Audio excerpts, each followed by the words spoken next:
Hello, welcome and welcome back to my channel. My name is Favour, and if you're new to my channel, please make sure to subscribe and hit the notification bell to get notifications whenever I post new videos. To my returning subscribers, you guys already know that I love you. Welcome back.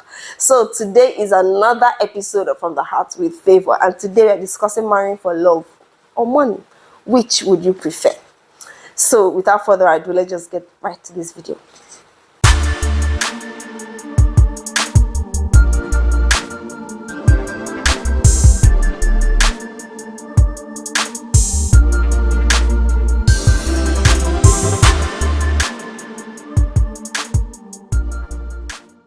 So, like I said, today we're discussing marrying for love or money, and we have heard the saying that it's better to cry in a Bugatti, or to cry in a Mercedes Maybach, whichever car you want to name. But this is an argument that goes on, especially in the circle of women. It goes on in the circle of men, but not really, not much, but it goes on more in the circle of women.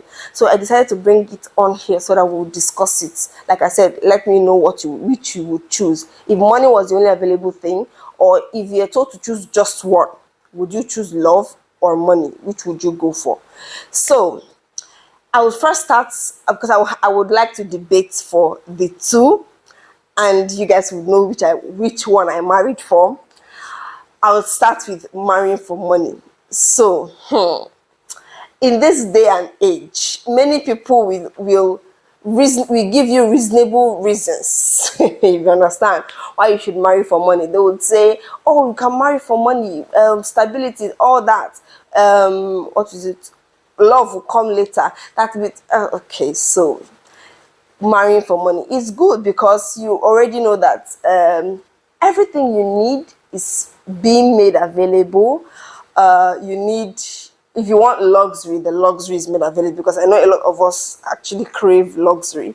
So the luxury is made available. You travel, you have experiences of different cultures and all. You meet people of the higher social class.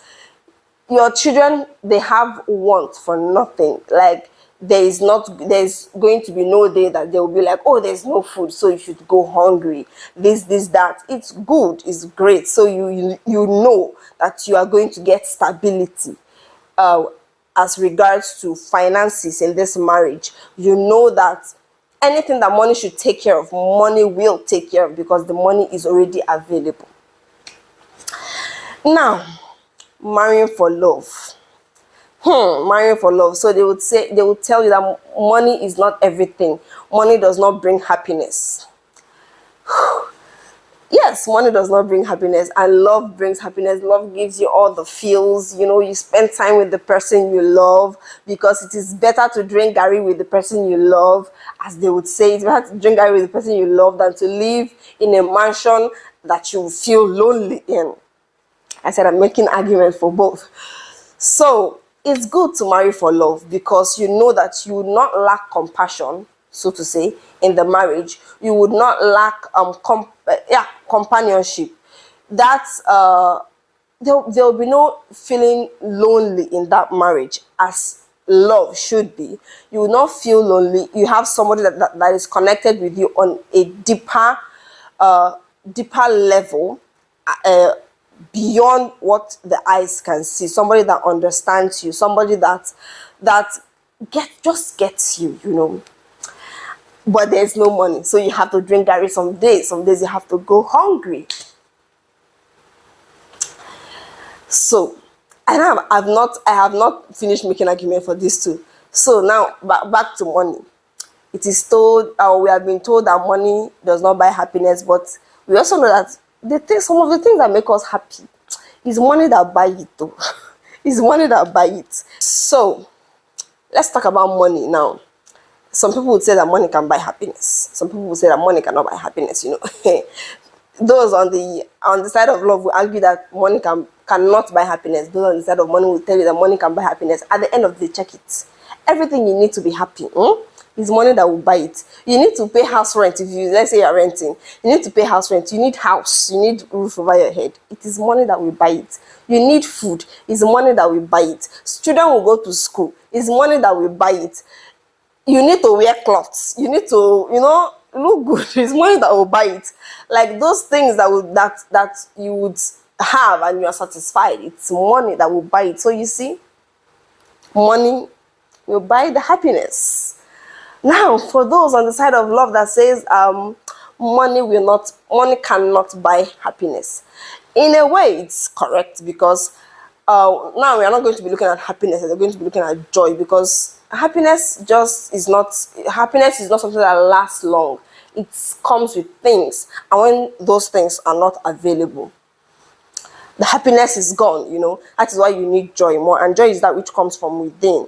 Money does not bring joy. Some of the saddest people that I've seen are the people that have plenty money.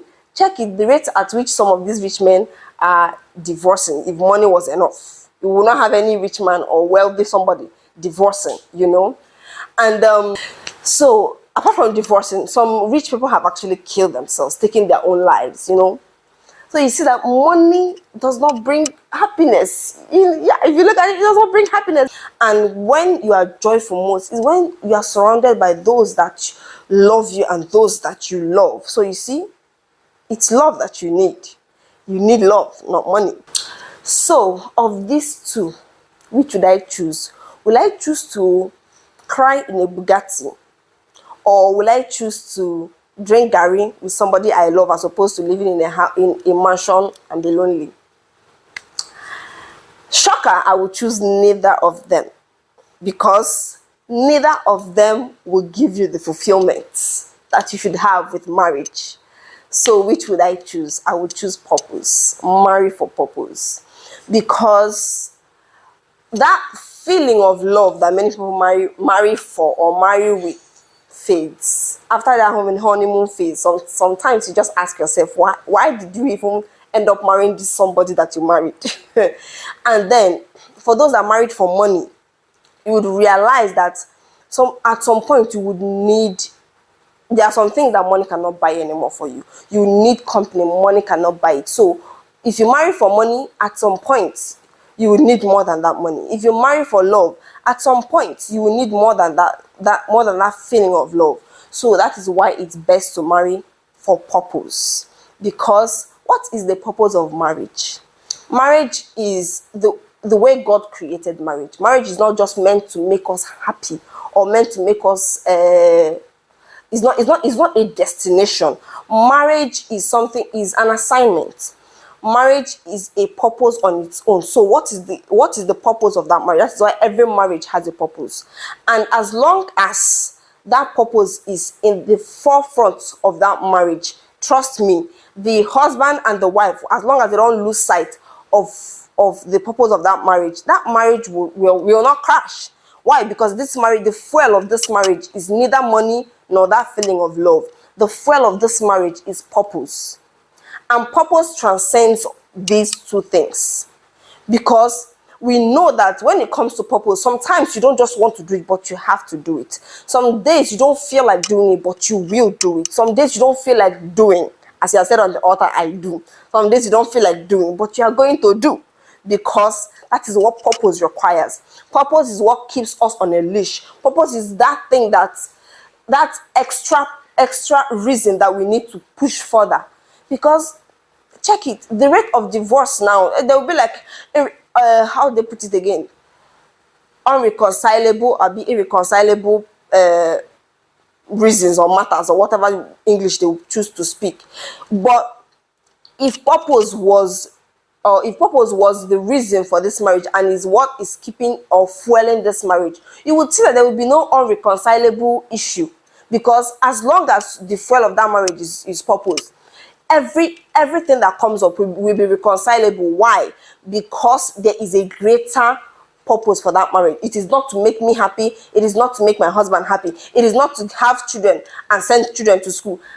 Yes, children, they are good, because when God created man and woman, He said, go into the world and multiply. So children are, that's another purpose for marriage. That is why you must understand the purpose of marriage before you go into marriage. You don't just go into marriage because you love somebody or because you feel like this person can fulfill your needs. Because no one person can fulfill your needs. It is only God that can fulfill your needs.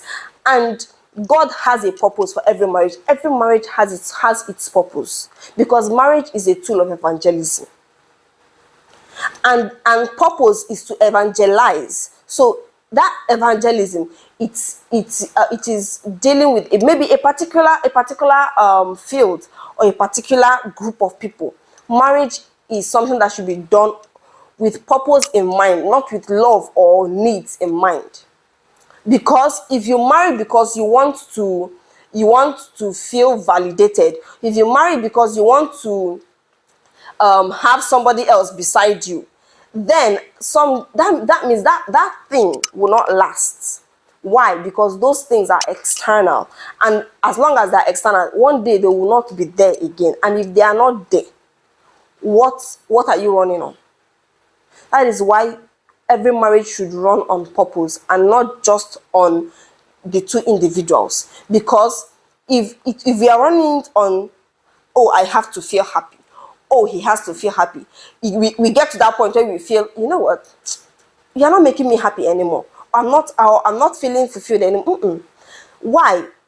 You will not feel fulfilled in that marriage as long as your goal in that marriage is to make the next person happy or be happy. Because you cannot make the next person happy by yourself alone. My husband cannot make me happy completely. I cannot make my husband happy completely. There has to be something else. If you want to enjoy that fulfillment that comes with marriage, that marriage has to run on purpose. Because when that purpose is achieved, that is when you feel or when that purpose is being achieved, that is when that fulfillment comes. And when you are fulfilled, you are happy, you are satisfied. That is why marriage should run on purpose and not love or money. So we are not discarding money, we are not discarding love because you are choosing purpose. No, because at the end of the day, it takes passion to run. It takes passion for a purpose to run, and money is what to finance that purpose. So you see, finance or money is important. Love is very important, but on their own, they are not enough. That is why purpose, like I said, is the main thing you should go for. So the main thing is purpose, yes, but love and money are very important to run that purpose. So we're not saying don't marry who you love, but understand that that feeling of love is not enough. So look beyond the love. We are not saying don't marry for money, because you must marry somebody that has stable income source. So money is also important because you need money. You need money. You need somebody that has a stable income source, because children will go to school, you will live in a house, you will eat food, you know. Those things are important, but they are all the things that would help the purpose thrive. So don't marry for money, don't marry for just money, don't marry for just love. Marry for purpose, but also know that purpose needs these things to run. I hope I have made myself clear. So with these few points of mine, so which did I even marry for? Let us even answer that. Did I marry for money, or did I marry for love, or did I marry for purpose? Well, to answer your question, I married for purpose because, like I said, I understand that marriage goes beyond my physical needs. It goes beyond my emotional needs. It transcends into the next generation. It transcends into the society. What purpose do we have in the society? What are the things that we are doing as a couple in the society for the next generation?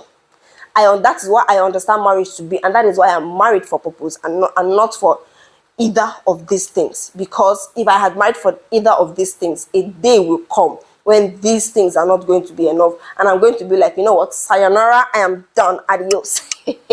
But once you marry for purpose, you know that it is beyond what I want. and what he wants, or what the children want.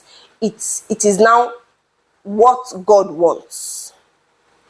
Because when what God wants is the center of that, is in the middle, I mean, of that marriage, trust me, that marriage is going to continually be relevant. Because as long as you are fulfilling God's vision, you are going to continue to be relevant. So with these few points of mine, I believe I have convinced you and not confused you that purpose is the best way to go when it comes to choosing a life partner. So I'll see you guys in my next video. I hope you enjoyed this video. If you did, please give me a thumbs up, and in the comment section below, let me know what you would choose. Would you choose money, love, or purpose? I'll see you guys in my next video. Bye. Subscribe.